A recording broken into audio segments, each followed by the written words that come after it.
that, big breaking news which is coming in. Leader of opposition in Maharashtra, Devendra Fadnavis, has announced that he's going to boycott the proceedings of the Maharashtra Assembly. The reason behind this? Well, the decision to suspend 12 BJP legislators for 1 year for allegedly irresponsible behavior was passed. In fact, let's listen in to what Fadnavis has to say. The way forward to the state to contemplate a mechanism for reservation of Maratha class community is only through the mechanism suggested above. म्हणजे काय म्हटलंय त्यांनी, backward class commission करून त्यातनं पुन्हा report तयार करणे हा एकमेव पर्याय आहे, इतर दुसरा पर्याय नाही. हे ठाकरे सरकारने तयार केलेलं कमिशन या ठिकाणी सांगतात. And on the basis of that, reservation can only be given to the OBCs. That is the only solution to this. It has been mentioned. अतिशय स्पष्टपणे या ठिकाणी दिसत आहे. फेब्रुवारीमध्ये स्थानिक स्वराज्य संस्थांच्या निवडणुका होणार आहेत. कुठल्याही परिस्थितीत या सरकारला स्थानिक स्वराज्य संस्थांच्या निवडणुकांपर्यंत ओबीसीचं राजकीय आरक्षण परत आणायचंच नाहीये.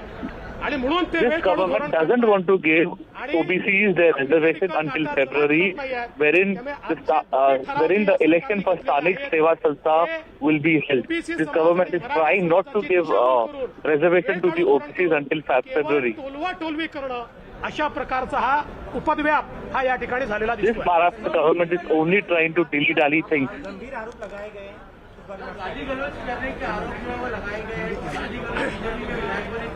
देखिए, आज जिस प्रकार से सभागृह में ओबीसी के संदर्भ में केंद्र सरकार डेटा दे, इसका ठराव लाया गया और उसके ऊपर हमको बोलने नहीं दिया गया. उस समय हमारे कुछ लोग ऊपर चढ़े थे, लेकिन उसके बाद वो सारे नीचे आए. इससे पहले कई बार ऐसी घटना हुई है, कभी किसी को सस्पेंड नहीं किया गया. बाद में हम सारे लोग अध्यक्ष जी के चेंबर में गए, वहां पर हमारी बातचीत हुई. शिवसेना के और रूलिंग पार्टी के कुछ एमएलए आए, हमारे भी एमएलए थे, वो आमने सामने आए तो हमने उनको दूर किया. कोई भी गाली बीजेपी के किसी भी सदस्य ने नहीं दी. गाली किसने दी हम सबने सुनी है. मैं यहां बोलना नहीं चाहता, लेकिन हम सबने सुनी है किसने गाली दी है, और ये सत्य बाहर भी आएगा. लेकिन उसके बाद जब बातचीत हुई, हमारे आशीष शेलार जी ने पीठासीन अधिकारी के साथ उनकी क्षमा याचना भी की, उनसे क्षमा भी मांगी. सब लोग गले मिले, अपने अपने रास्ते गए. उसके बाद केवल ओबीसी समाज के सामने इस सरकार का नकाब फट रहा है. ये ध्यान में आने के बाद एक षड्यंत्र के तहत सत्ता पार्टी ने हमारे 12 विधायकों को सस्पेंड किया है. मैं स्पष्ट रूप से कहना चाहता हूं, ओबीसी के लिए हमारी लड़ाई जारी रहेगी. 12 क्या, पूरे 106 एमएलए अगर हमारे सस्पेंड कर दिए तब भी हम लोग लड़ते रहेंगे. इसके साथ साथ मराठा आरक्षण का भी एक प्रस्ताव इस सरकार ने लाया है, जो इसी सरकार ने जस्टिस भोसले कमेटी का जो रिपोर्ट है, उस रिपोर्ट से विपरीत इस प्रकार का प्रस्ताव मंजूर किया जा रहा है.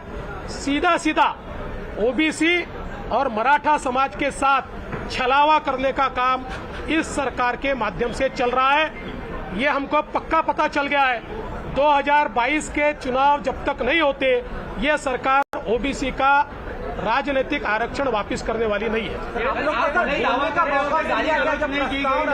अध्यक्ष ने ऑन रिकॉर्ड कहा है कि कैमरे में रिकॉर्ड हुआ है सब. नहीं, रिकॉर्ड अगर है तो दिखाइए. देखिए, मेरे ऊपर शायद कल कोई प्रस्ताव भी ला सकता है, लेकिन मैं स्पष्ट रूप से कहता हूं, तालिका अध्यक्ष ने एक तरफा बात कही, और उस पद पर बैठने के बाद वहां पर जो बोलते हैं उनको अधिकार है, और उसके बाद हमको बोलने नहीं दिया जाता. और इसलिए मेरा मानना यह है कि उन्होंने पूरी बात नहीं कही है. हाँ, ये जरूर है, मैं इस बात को बिल्कुल मान्य करता हूं कि दो बातें हुई, लेकिन उसमें हमारी तरफ से किसी ने गाली नहीं दी, और ये पहली बार नहीं हुआ. मैं 22 साल से विधानसभा में हूं, हर अधिवेशन में यह होता है. हम लोग जो विपक्ष में थे या वो भी विपक्ष में थे, तो विपक्ष अध्यक्ष जी के यहाँ जाता है, 5 मिनट जोर जोर से बातचीत होती है, उसके बाद सब शांत होते हैं और हम गले मिलकर बाहर निकले, तो मुझे लगता है कि ये बिल्कुल गलत बात है। देवेंद्र जी, शिवसेनेची